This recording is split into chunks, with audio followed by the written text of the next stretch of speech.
Guys, ನಾನು ಮತ್ತು ನಮ್ಮ ಅಜ್ಜಿ ಬೈ ಟ್ರೈನ್ ಊರಿಗೆ ಹೋಗ್ತಾ ಇರ್ತೀವಿ. ಆ್ಯಂಡ್ ಊರಿಗೆ ಹೋಗ್ತಿರ್ಬೇಕಾದ್ರೆ ಇವಾಗ ಸ್ಟೇಷನ್ನಿಂದ ಇಳ್ಕೊಂಡು ಮನೆಗೆ ಬರಬೇಕಾದ್ರೆ ಒಂದು ರಿಕ್ಷಾ ಹಿಡ್ಕೋತೀವಿ.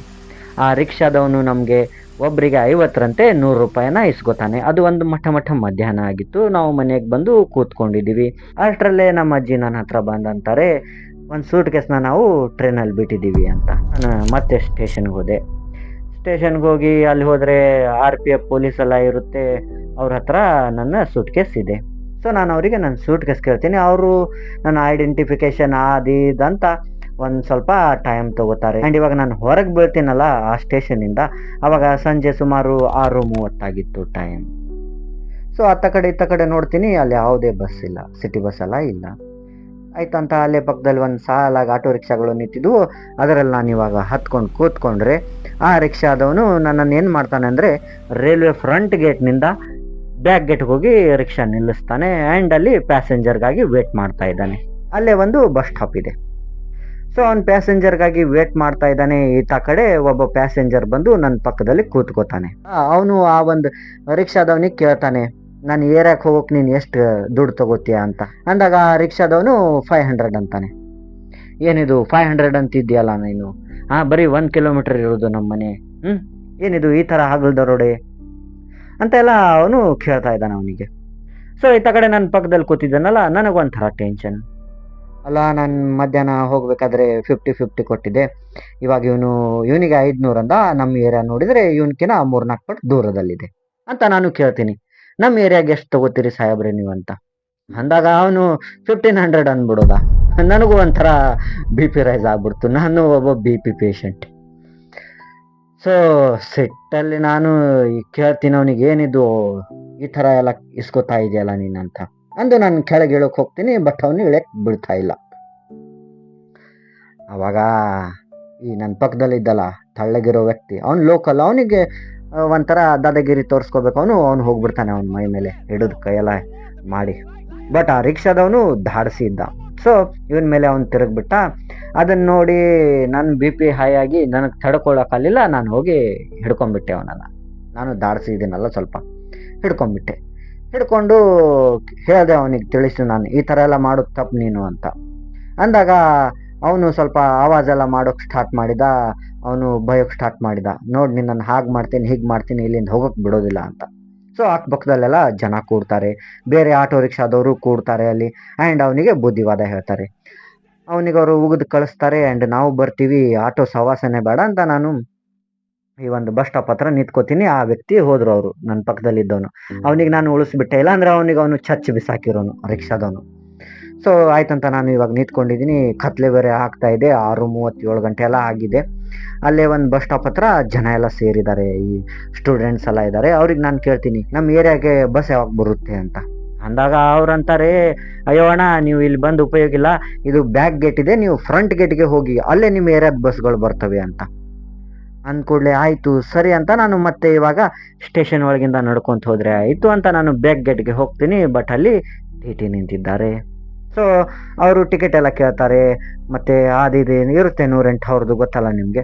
ಸೊ ಆಯಿತು, ಇದು ವರ್ಕೌಟ್ ಆಗೋದಿಲ್ಲ ನಮ್ಗಂತ ಇವಾಗ ನಾನು ನಡ್ಕೊಂತ ಹೋಗಬೇಕು.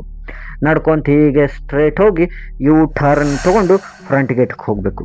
ಆ್ಯಂಡ್ ಈ ಒಂದು ಟರ್ನ್ ತೊಗೋತೀವಲ್ಲ, ಅದು ಒಂದು 500 ಮೀಟರ್ ದೂರದಲ್ಲಿದೆ. ಸೊ ಅಲ್ಲಿ ಒಂದು ರೈಲ್ವೆ ಅಂಡರ್ ಪಾಸ್ ಬ್ರಿಡ್ಜ್ ಇದೆ. ಮೇಲ್ಗಡೆ ಟ್ರೈನ್ ಹೋಗುತ್ತದೆ, ಕೆಳಗಡೆ ರೋಡ್ ಇದೆ. ಅಲ್ಲಿ ವೆಹಿಕಲ್ಸ್ ಎಲ್ಲ ಅಡ್ಡಾಡ್ತವೆ. ಆಯಿತು ಅಂತ ನಾನು ಓಡ್ಕೋತ ಹೋಗ್ತಾ ಇರ್ತೀನಿ, ನಡ್ಕೋತೆಲ್ಲ ಹೋಗ್ತಾ ಇರ್ತೀನಿ. ಕತ್ಲೆ ಬೇರೆ ಆಗ್ತಾ ಇದೆ. ಆ್ಯಂಡ್ ಹೇಗೆ ನಾನು ಆ ಬ್ರಿಡ್ಜ್ ಸಮೀಪ ಹೋಗ್ತೀನೋ ಅಲ್ಲೆಲ್ಲ ತುಂಬ ಕತ್ಲೆ, ಒಂದು ಲೈಟು ಚಾಲೂ ಇಲ್ಲ. ಆ್ಯಂಡ್ ಅಕ್ಕಪಕ್ಕದಲ್ಲಿ ಒಂದು ವೆಹಿಕಲು ಓಡ್ತಾ ಇಲ್ಲ. ತುಂಬ ಘೌ ಅಂತ ಇದೆ. ಅದು ನೋಡಿದರೆ ಒಂಥರ ಭಯ ಯಾರಿಗಾದರೂ. ಬಟ್ ನಾವೆಲ್ಲ ಡೈರಿಂಗ್ ಪರ್ಸನ್ ಅಲ್ಲ. ಆಯ್ತಂತ ನಾನು ಹೋದೆ. ಇವಾಗ ಹೇಗೆ ನಾನು ಬ್ರಿಡ್ಜ್ಗೆ ಎಂಟ್ರಿ ಆಗ್ತೀನೋ ಅಲ್ಲಿ ಒಂಥರ ಈ ಥರ ಕರ್ವಿಂಗ್ ಇದೆ, ಯು ಶೇಪ್ನಲ್ಲಿ. ಸೊ ಆ ಕರ್ವಿಂಗ್ಗೆ ಎಂಟ್ರಿ ಆದಾಗ ಹೇಳ್ತೀನಿ, ಎದುರುಗಡೆ ಒಂದು ಕಾರ್ ಬರ್ತಾ ಇದೆ. ಆ್ಯಂಡ್ ಆ ಕಾರ್ ಮುಂದೆ ಒಬ್ಬ ಹುಡುಗಿ ನಿಂತಿದ್ದಾಳೆ. ಅವಳದು ಏಜ್ 20-30 ಇದರ ನಡುವೆ ಇದೆ. ಸೊ ಅವಳು ಆ ಕಾರ್ ಮುಂದೆ ಹೋಗ್ತಾ ಇದ್ದಾಳೆ. ಕಾರ್ ಆಕೆಯನ್ನು ನೋಡಿ ಹಿಂದೆ ಸರಿತಾ ಇದೆ, ಭಯ ಬಿದ್ದು. ನಾನು ಇದನ್ನು ದೂರದಿಂದ ನಿಂತ್ಕೊಂಡು ನೋಡ್ತಾ ಇದ್ದೀನಿ. ನನಗೆ ಇಲ್ಲಿ ಸಿಟ್ಟು ಬರುತ್ತದೆ. ಯಾಕಂದರೆ ಜನ ಪಾಪ ಅಮಾಯಕರು ಈ ಬ್ರಿಡ್ಜ್ನಿಂದ ಹೋಗ್ತಿರ್ಬೇಕಾದ್ರೆ ಇಂಥ ಕಳ್ಳರು ದುಡ್ಡಿಗಾಗಿ ಭೂತದ ವೇಷ ಧರಿಸ್ತಾರೆ ಅಂತ ನಾನು ಸಿಟ್ಟಾಗಿ ಏನು ಮಾಡ್ತೀನಿ ಅಂದರೆ ನಾನು ಸೂಟ್ ಕೇಸ್ನ ಆಕೆ ತಲೆಗೆ ಒಂದು ರಪ್ ಅಂತ ಕೊಡ್ಬೇಕಂತ ಹೋಗ್ತೀನಿ ಫುಲ್ ಬಿ ಪಿಯಲ್ಲಿನೇ. ಹೋಗಿ ಆಕೆ ತಲೆಗೆ ಒಂದು ಬಿಟ್ರೆ ನನ್ನ ಸೂಟ್ ಕೇಸ್ ಏನಿದೆಯಲ್ಲ ಗೈಸ್ ಅದು ಗಾಳಿಯಲ್ಲೇ ನಿಂತಿದೆ, ಆಕೆ ತಲೆಗೆ ಹತ್ತತಾನೇ ಇಲ್ಲ.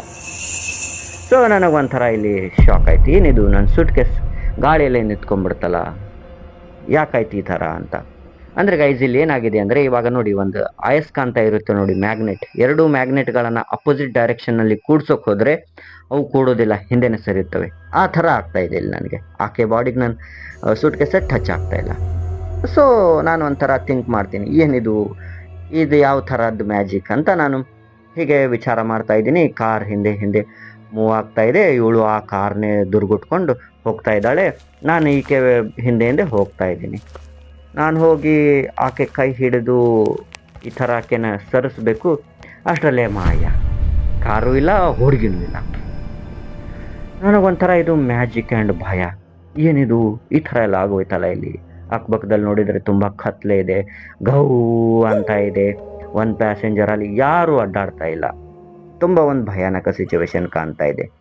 ಇದು ಯಾವ ಥರ ಆಯಿತು ಅಂತ ನಾನು ಭಯದಲ್ಲಿನೇ ಎಲ್ಲಿ ಹೋಗಿರ್ಬೋದು ಇವರು, ನನಗೇನಾದರೂ ಮರಳು ಮಾಡ್ತಾ ಇದ್ದಾರಂತ ನಾನು ಬ್ಯಾಕ್ ಟರ್ನ್ ಆಗ್ತೀನಿ. ಆದರೆ ಎದುರುಗಡೆನೆ ಹೋಗಿ ನನಗೊಂಥರ ಶಾಕ್, ನಾನು ಒಂಥರ ಬೆಚ್ಚ ಬಿದ್ದುಬಿಟ್ಟೆ, ಅಯ್ಯೋ ಏನಿದು ಅಂತ.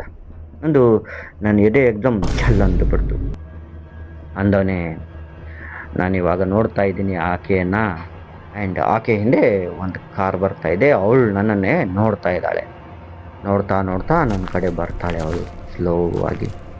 ನನಗೊಂಥರ ಇದು ಆಗ್ತಾಯಿದೆ ಇಲ್ಲಿ ಭಯ. ಬಟ್ ಬಿ ಪಿನೂ ಇತ್ತಲ್ಲ, ಅದ್ರ ಜೊತೆಗೆ ನನಗೆ ಸಿಟ್ಟು ಬಂದ್ಬಿಡುತ್ತೆ ಮತ್ತೆ, ಯಾಕಂದರೆ ಇಲ್ಲಿ ಈಗೋ ಹುಟ್ಕೊಂಡ್ಬಿಟ್ಟಿದೆ ನನಗೆ. ಆ್ಯಂಡ್ ನಾನು ಥಿಂಕ್ ಮಾಡ್ತಾ ಇದ್ದೀನಿ, ಇದು ಈ ಕಳ್ಳಕ್ಕೆ ಹಾಕೋದು ಟ್ರಿಕ್ ಆಗಿರಬೇಕು, ಈ ಥರನೇ ನಮ್ಮನ್ನು ಹೆದರಿಸಿ ನಮ್ಮ ಕಡೆಯಿಂದ ದುಡ್ಡೆಲ್ಲ ಲಪ್ತಾಯಿಸ್ತಾರೆ. ಆ್ಯಂಡ್ ಇವ್ರದ್ದು ಕಣ್ಣು ಮೋಸ್ಟ್ಲಿ ನನ್ನ ಬ್ಯಾಗ್ ಮೇಲೇ ಇರಬೇಕು, ಈ ಸೂಟ್ ಕೇಸ್ನಲ್ಲಿ ಏನೋ ಇದೆ ಅಂತ ತಿಳ್ಕೊಂಡು ಅವರು ಈ ಥರ ಟ್ರ್ಯಾಪ್ ಸೃಷ್ಟಿಸಿರಬೇಕು ಅವರು ಅಂತ. ನಾನು ಮತ್ತೆ ಸೂಟ್ ಕೇಸ್ ತೊಗೊಂಡು ಹೇರೋಕ್ಕೆ ಹೋಗ್ತೀನಿ ಆಕೆಗೆ, ಬಟ್ ಆಗೋದಿಲ್ಲ. Same situation, suitcase stuck ಆಗುತ್ತದೆ. ಇವಾಗ ನನಗೊಂಥರ, ನಾನು ಆಕೆ ಕಣ್ಣುಗಳನ್ನೇ ನೋಡ್ತಾ ಇದ್ದೀನಿ. ಆ್ಯಂಡ್ ನೋಡ್ತಾ ನೋಡ್ತಾ ಏನಂದರೆ ನನಗೆ ತಿಳಿಯೋ ವಿಚಾರ, ಆಕೆ ಕಣ್ಣಲ್ಲಿ ಫೀಲಿಂಗ್ಸೇ ಇಲ್ಲ, ಅವಳು ಜಸ್ಟ್ ನಿಂತಿದ್ದಾಳೆ. ಆ್ಯಂಡ್ ಅವಳು ಒಂದು ಕ್ಷಣ ಸ್ಮೈಲ್ ಮಾಡ್ತಾಳೆ. ಸ್ಮೈಲ್ ಮಾಡಿದ ಮೇಲೆ ಆಕೆ ಫೇಸ್ ಗೋಸ್ಟ್ ಫೇಸ್ಗೆ ಟರ್ನ್ ಆಗುತ್ತೆ, ತುಂಬ ರಾಕ್ಷಸಿವಾಗಿ ಕಾಣ್ತಾಳೆ. ಅಂತ ಅವಳು ಅಂದ್ಬಿಡ್ತಾಳೆ. ಆ್ಯಂಡ್ ನನ್ನ ಹಿಂದೆ ಒಂದು ತಲೆ ಇಲ್ಲದೆ ಇರ್ತಕ್ಕಂಥ ದೆವ್ವ ಹೋಗ್ತಾ ಇದೆ. ನಾನು ಇದನ್ನು ನೋಡಿ ಭಯ ಬಿದ್ದುಬಿಡ್ತೀನಿ, ನನ್ನ ಬಿ ಪಿ ಪೂರ್ತಿ ಡೌನ್ ಆಗಿ ಹೋಗ್ಬಿಡ್ತು. ರಿಯಾಲಿಟಿಗೆ ನಾನು ಬಂದುಬಿಟ್ಟೆ. ಇವಾಗ ಬಂದು ಭಯದಲ್ಲೇ ನಾನು ಇವಾಗ ಏನು ಆ ಹುಡುಗಿ ಹಿಂದೆ ಒಂದು ಕಾರ್ ಇತ್ತು ಅಂತಲ್ಲ, ನಾನು ಅವನಿಗೆ ಹೇಳ್ತಾ ಇದ್ದೀನಿ, ಅಣ್ಣ ಇಲ್ಲಿಗೆ ಬರಬೇಡಿ, ಹೇಗಾದರೂ ನನ್ನನ್ನು ಕಾಪಾಡಿ, ಇದು ಮನುಷ್ಯ ಅಲ್ಲ, ಇದು ರಿಯಲ್ ದೆವ್ವ, ಇದು ರಿಯಲ್ ದೆವ್ವ ಅಂತ ನಾನು ಕಿರ್ಚಾಡ್ತಾ ಇದ್ದೀನಿ. ಬಟ್ ನನ್ನ ಬಾಯಿಂದ ಮಾತೆ ಹೊರಗೆ ಬರ್ತಾ ಇಲ್ಲ, ನನ್ನ ಕೈ ಹೀಗೆ ಗಾಳಿಯಲ್ಲಿ ಲಾಕ್ ಆಗಿಬಿಟ್ಟಿದೆ ಇಷ್ಟೇ. ಆ್ಯಂಡ್ ಇಷ್ಟೆಲ್ಲ ಆಗ್ತಿರ್ಬೇಕಾದ್ರೆ ಅದು ನಮ್ಮನ್ನು ದೊಡ್ಡ ಬಿಡುತ್ತೆ, ರಪ್ ಅಂತ ನಾನು ಕೆಳಗೆ ಬಿಟ್ಕೊಂಡ್ಬಿಡ್ತೀನಿ.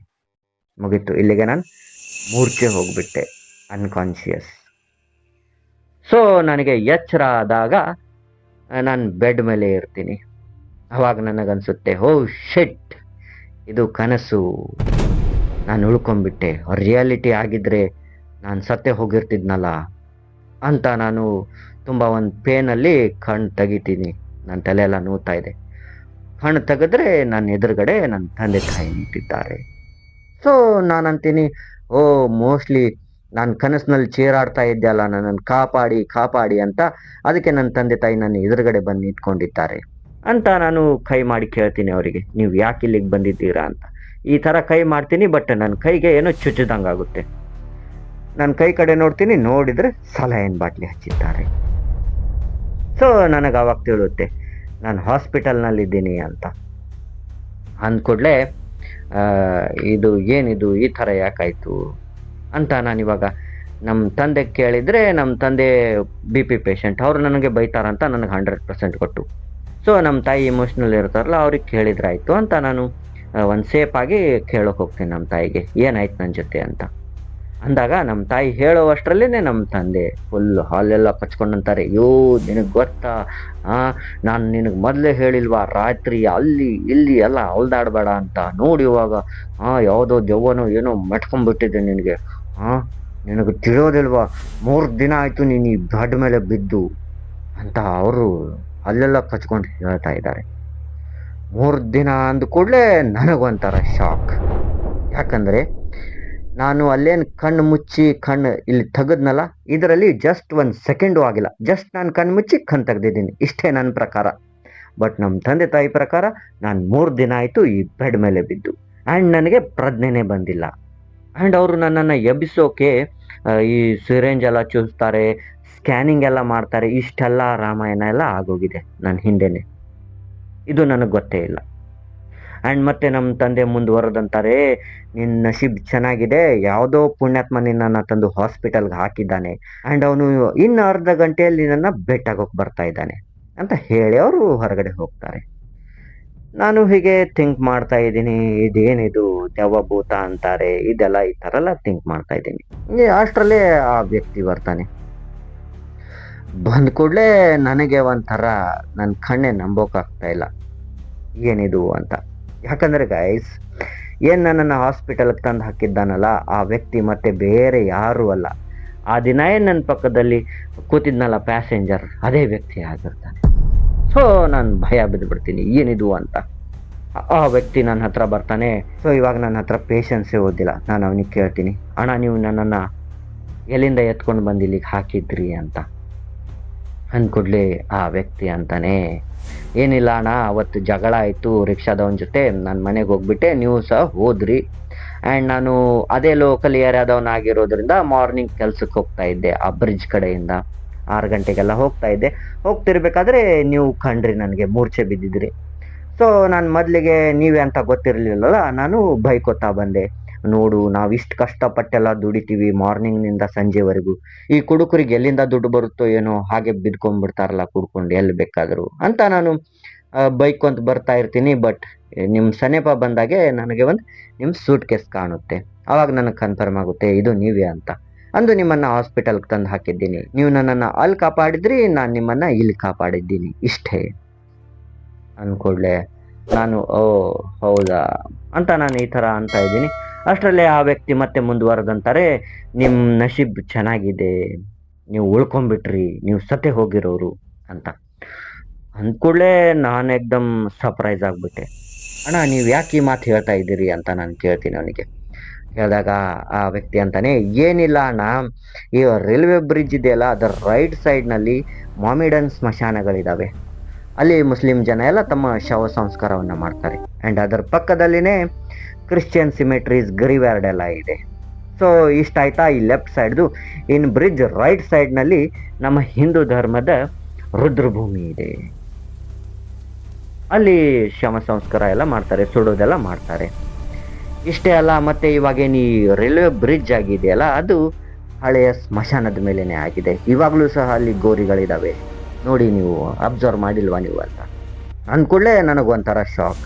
ಮತ್ತೆ ಅವ್ರಂತಾರೆ, ಸೊ ಅಲ್ಲಿ ದೆವ್ವಗಳೆಲ್ಲ ಅಡ್ಡಾಡ್ತವೆ, ಜನರು ಯಾರು ಅಲ್ಲಿ ಹೋಗೋದಿಲ್ಲ, ನೀವು ಹೇಗೆ ಹೋಗಿದ್ದೀರೋ ಏನೋ ಗೊತ್ತಿಲ್ಲ, ನೆಕ್ಸ್ಟ್ ಟೈಮ್ ಅಲ್ಲಿಗೆಲ್ಲ ನೀವು ಹೋಗೋಕ್ಕೆ ಹೋಗಬೇಡಿ ಅಂತ ಹೇಳ್ತಾರೆ. ಅಂದ್ಕೂಡಲೇ ನನಗೆ ಇದ್ರ ಬ್ಯಾಕ್ಗ್ರೌಂಡೇ ಗೊತ್ತಿರಲಿಲ್ಲಲ್ಲ, ಇದು ಗೊತ್ತಾದ ಮೇಲೆ ನನ್ನ ಮೈಗೆಲ್ಲ ಒಂಥರ ಆಗಿಬಿಡುತ್ತೆ, ಮುಳ್ಳು ಎದ್ದಂಗೆಲ್ಲ ಮೈ ತುಂಬ.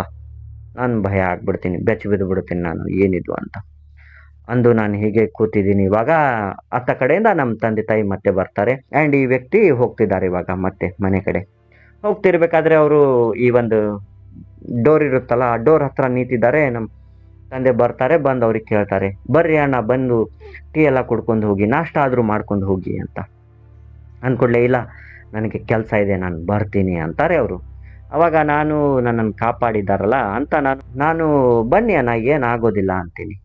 ಅಂದಾಗ ಆ ವ್ಯಕ್ತಿ ನನ್ನ ಹತ್ರ ನೋಡಿದಾಗ ಗೈಸ್, ಆ ವ್ಯಕ್ತಿಯ ಫೇಸ್ ಆ ಒಂದು ಲೇಡಿ ದೆವ್ವದ ಫೇಸ್ಗೆ ಟರ್ನ್ ಆಯಿತು. ಸೊ ನನಗೆ ಮತ್ತೊಮ್ಮೆ ಶಾಕ್, ಏನಿದು ಈ ಥರ ಆಗೋಯ್ತಲ್ಲ ಅಂತ. ಆ್ಯಂಡ್ ಅದು ಒಂಥರ ಸ್ಮೈಲ್ ಮಾಡಿ ಅಲ್ಲಿಂದ ಹೊರಟು ಹೋಗುತ್ತೆ. ಹೋದರೆ ಇನ್ನು ನಮ್ಮ ತಂದೆ ಕರೀತಾ ಇದ್ದಾರೆ, ಬನ್ನಿ ಬನ್ನಿ ಬನ್ನಿ ಅಂತ. ನಾನು ಮನಸ್ಸಿನಲ್ಲಿ ಅಂತೀನಿ, ಅಪ್ಪಾಜಿ ಕರೆಯೋಕೆ ಹೋಗಬೇಡಿ, ಅದೇನಾದರೂ ಬಂದರೆ ನಾಷ್ಟಾದಲ್ಲಿ ನನ್ನನ್ನು ತಿಂದುಬಿಡುತ್ತೆ, ಊಟದಲ್ಲಿ ನಿಮ್ಮನ್ನು ತಿಂದುಬಿಡುತ್ತೆ ಅಂತ ನಾನು ಮತ್ತೆ ನಮ್ಮ ತಂದೆಗೆ ಅಂತೀನಿ ಮನಸ್ಸಿನಲ್ಲಿ ಈ ಥರ ಥಿಂಕ್ ಮಾಡಿ.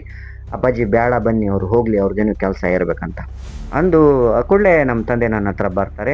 ಬಂದಮೇಲೆ ನಮ್ಮ ತಂದೆಗೆ ಅಂತೀನಿ ನಾನು, ಅಪ್ಪಾಜಿ ಇಲ್ಲಿ ನಿಲ್ಲೋದು ಬೇಡ, ನಡ್ರಿ ಹೋಗೋಣ ನಾವು ಮನೆಗೆ, ಇಲ್ಲ ನನ್ನನ್ನು ಯಾವುದಾದ್ರೂ ದೇವಸ್ಥಾನ ಅವ್ರ ಸ್ವಾಮೀಜಿ ಹತ್ರ ಒಯ್ಯಿರಿ, ಈ ಹಾಸ್ಪಿಟಲ್ ಬೇಡ. ಅಂದ್ಕೊಳ್ಳೆ ನಮ್ಮ ತಂದೆ ಅಂತಾರೆ, ಅಲ್ಲ ಇವನು ದೇವಸ್ಥಾನ, ದೇವರು, ದಿಂಡ್ರು ಇದನ್ನೆಲ್ಲ ನಂಬೋ ಮನುಷ್ಯ ಅಲ್ಲ, ಇವತ್ತ್ಯಾಕೆ ಇವನು ಈ ಥರ ಹೇಳ್ತಾ ಇದ್ದಾನೆ, ಏನೋ ಪಾಯಿಂಟ್ ಇರಬೇಕು ಅಂತ ಅವರು ಶಾಕ್ ಆಗಿ ನನ್ನನ್ನು ಅಲ್ಲಿಂದ ಕರ್ಕೊಂಡು ಹೋಗ್ತಾರೆ. ಒಬ್ಬ ಸ್ವಾಮೀಜಿ ಹತ್ರ ಹೋಗ್ತೀವಿ. ಹೋದ್ಕೊಳ್ಳೆ ನಾನು ಸ್ವಾಮೀಜಿ ಕೇಳ್ತೀನಿ, ಸ್ವಾಮೀಜಿ ಈ ಥರ ನನ್ನ ಜೊತೆ ಮ್ಯಾಟರ್ ಆಗಿದೆ ಬ್ರಿಡ್ಜ್ ಹತ್ರ, ಆ್ಯಂಡ್ ನಾನು ಅಲ್ಲಿಗೆ ಅದು ಮುಗೀತು ಅಂದ್ಕೊಂಡ್ರೆ ಅದು ನನ್ನ ಹಾಸ್ಪಿಟಲ್ ಹತ್ರ ಬಂದುಬಿಟ್ಟಿದೆ, ಯಾಕಿದು ಈ ಥರ ಯಾಕಾಯಿತು, ಅದು ಯಾಕೆ ನನ್ನ ಹಿಂದೆ ಬಿದ್ದಿದೆ ಅಂತ ನಾನು ಕೇಳ್ತೀನಿ.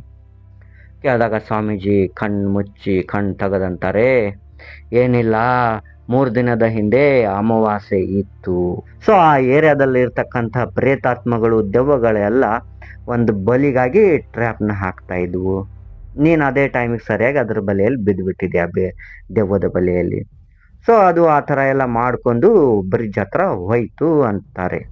ಅಂದ್ಕೊಡ್ಲಿ, ಹೌದು, ಹಾಗಾದರೆ ಅದು ನನ್ನನ್ನು ಅಲ್ಲೇ ಸಾಯಿಸ್ಬೋದಿತ್ತು, ಇಲ್ಲಿವರೆಗೆ ಯಾಕೆ ಕರ್ಕೊಂಡು ಬಂತು ಅದು ಅಂತ ನಾನು ಕೇಳ್ತೀನಿ. ಹೇಳಿದಾಗ ಸ್ವಾಮೀಜಿ ಅಂತಾರೆ, ಏನಿಲ್ಲ, 3 ವರ್ಷ ಹಿಂದಿಂದ ಮ್ಯಾಟ್ರ್ ನೆನಪು ಮಾಡ್ಕೊ. ಒಬ್ಬ ಹುಡುಗಿ ಆಕ್ಸಿಡೆಂಟ್ ಆಗಿ ಬಿದ್ದಿದ್ಲು, ಆ್ಯಂಡ್ ಆಕೆಯನ್ನು ನೀನು ಹಾಸ್ಪಿಟಲ್ಗೆ ತಂದು ಹಾಕಿದ್ದೆ, ಬಟ್ ಅವಳು ಜೀವಂತ ಉಳಿದಿರಲಿಲ್ಲ. ಅಂದ್ಕೊಡ್ಲೆ, ಹಾಂ ಹೌದು, ಅದಕ್ಕೂ ಇದಕ್ಕೂ ಏನು ಕನೆಕ್ಟ್ ಅಂತೀನಿ ನಾನು. ಅಂದ್ಕೊಡ್ಲೆ ಆ ಸ್ವಾಮೀಜಿ ಅಂತಾರೆ, ಏನಿಲ್ಲ, ಆ ಹುಡುಗಿ ಮತ್ತೆ ಬೇರೆ ಯಾರು ಅಲ್ಲ, ಅದೇ ಒಂದು ಈ ಘೋಸ್ಟ್, ಹೆಣ್ಣು ಆತ್ಮ, ನೀನು ಅವಳನ್ನು ಅವತ್ತು ಕಾಪಾಡಿದ್ಯಲ್ಲ, ಸೊ ಹಾಗಾಗಿ ಈ ಬೇರೆ ಘೋಸ್ಟ್ಗಳು ನಿನಗೆ ಟ್ರ್ಯಾಪ್ ಹಾಕಿದ್ವು. ಸೊ ಆ ಒಂದು ಕಾರ್ ಏನು ಬರ್ತಾ ಇತ್ತಲ್ಲ, ಅದು ಮನುಷ್ಯ ಅಲ್ಲ, ಅದು ದೆವ್ವನೇ, ಅದು ನಿನ್ನನ್ನು ಹೆಟ್ಕೊಂಡು ಹೋಗಬೇಕು. ಬಟ್ ಆ ಒಂದು ಟೈಮ್ನಲ್ಲಿ ಆ ಒಂದು ಹೆಣ್ಮಗಳು ದೆವ್ವನೂ ಅಲ್ಲೇ ಸುತ್ತಾಡ್ತಾ ಇತ್ತು, ಅದು ನಿನ್ನನ್ನು ಕಾಪಾಡೋಕ್ಕೆ ಆ ಕಾರ್ ನಡುವೆ ಬಂದಿತ್ತು ಅಂತಾರೆ. ಅಂದ್ಕೊಳ್ಳೆ ನಾನು ಒಂಥರ ಭಯ ಬಿದ್ದುಬಿಡ್ತೀನಿ, ಏನಿದು ಈ ಥರ ಎಲ್ಲ ಆಗೋಯ್ತಲ್ಲ, ಮತ್ತೆ ನನ್ನ ಜೊತೆ ಮುಂದೆ ಏನಾಗುತ್ತೆ ಸ್ವಾಮೀಜಿ ಅಂತ ನಾನು ಕೇಳ್ತೀನಿ. ಕೇಳಿದಾಗ ಸ್ವಾಮೀಜಿ ಅಂತಾರೆ, ಏನು ಟೆನ್ಷನ್ ತೊಗೋಬೇಡ, ಈ ತಾಯ್ತ ಕಟ್ಕೋ, ಅದು ನಿನ್ನ ರಕ್ಷಣೆಯಲ್ಲಿದೆ. ಆ್ಯಂಡ್ ಇನ್ನೊಂದೇನೆಂದರೆ, ಅದು ಯಾಕೆ ಸಿಟ್ಟಾಗಿತ್ತಂದರೆ, ಅದು ನಿನ್ನನ್ನು ಅಲ್ಲಿಗೆ ಮತ್ತೆ ಬರೋಕ್ಕೆ ಹೋಗಬೇಡ ಅಂತ ವಾರ್ನ್ ಮಾಡಿ ಹೋಗಿದೆ, ಪ್ರತಿ ಸತಿ ಕಾಪಾಡೋಕ್ಕಾಗೋದಿಲ್ಲ ಅನ್ನೋದು ಅದರದೊಂದು ಸಾರಾಂಶ. ಆಯಿತು ಅಂತ ನಾವು ಮನೆ ಕಡೆ ಬಂದುಬಿಡ್ತೀವಿ ಅಂತ ನಮ್ಮ ಸಬ್ಸ್ಕ್ರೈಬರ್ ಅವರು ಈ ಸ್ಟೋರಿಯನ್ನು ಹೇಳಿದ್ದಾರೆ ಗಾಯ್ಸ್. ಆ್ಯಂಡ್ ಅವ್ರು ಅಂದಿದ್ದಾರೆ, ಈ ಒಂದು ಸ್ಟೇಷನ್ ಎಲ್ಲಿಗೆ ಬರುತ್ತೆ, ಇದು ಯಾವ ಲೊಕೇಶನ್ ಅಂತ ಹೇಳಿ ನೋಡೋಣ ಅಂತ ನಿಮಗೆ ಕೇಳಿದ್ದಾರೆ ಅವರು. ಆ್ಯಂಡ್ ಅವರು ಮತ್ತೆ ಅಂತಾರೆ, ನನ್ನ ಬಗ್ಗೆ ಎಲ್ಲ ಹೇಳೋಕೆ ಹೋಗ್ಬೇಡಿ, ನನ್ನ ಇನ್ಫಾರ್ಮೇಷನ್ ಎಲ್ಲ, ಸೊ ಪ್ರೈವಸಿ ಮೇಂಟೈನ್ ಮಾಡಿ ಅಂತ ಅಂದಿದ್ದಾರೆ. ಸೊ ಹಾಗಾಗಿ ನಾನು ಅವ್ರ ಹೆಸರನ್ನು ಏನು ಹೇಳ್ತಾ ಇಲ್ಲ. ಆ್ಯಂಡ್ ಗೈಸ್, ಇದ್ರ ಬಗ್ಗೆ ನಿಮಗೆ ಏನು ಅನ್ನಿಸ್ತು, ಈ ಸ್ಟೋರಿ ಹೇಗಿತ್ತು ಅನ್ನೋದನ್ನು ಕಾಮೆಂಟ್ನಲ್ಲಿ ಹೇಳಿ ಅಂತ ಹೇಳ್ತಾ ಗೈಸ್, ಮತ್ತೆ ನನ್ನ ಚಾನಲ್ನ ನೀವು ಸಬ್ಸ್ಕ್ರೈಬ್ ಎಲ್ಲ ಮಾಡ್ತಾ ಇರೋದಕ್ಕೆ 4000 ವಾಚ್ ಅವರ್ ಕಂಪ್ಲೀಟ್ ಆಗಿದೆ ಗಾಯ್ಸ್, ನಿಮ್ಮ ಒಂದು ಕೃಪೆಯಿಂದ. ಹಾಗಾಗಿ ಗಾಯ್ಸ್ ನಿಮಗೆ ಧನ್ಯವಾದಗಳು. ಆ್ಯಂಡ್ ನನ್ನ ಚಾನಲ್ನ ಸಬ್ಸ್ಕ್ರೈಬ್ ಮಾಡಿ ಗಾಯ್ಸ್, 1000ವರೆಗೂ ಒಯ್ಯಿರಿ. ಇದನ್ನು ಮಾಡಿದ್ದೀರಂತೆ 4000 ವಾಚ್ ಅವರ್ ಕಂಪ್ಲೀಟ್ನ ಸಬ್ಸ್ಕ್ರೈಬರ್ ಲೆವೆಲ್ನು ಮಾಡಿ ಗಾಯ್ಸ್ ಅಂತ ನಾನು ಹೇಳ್ತಾ, ಥ್ಯಾಂಕ್ ಯು ಗಾಯ್ಸ್.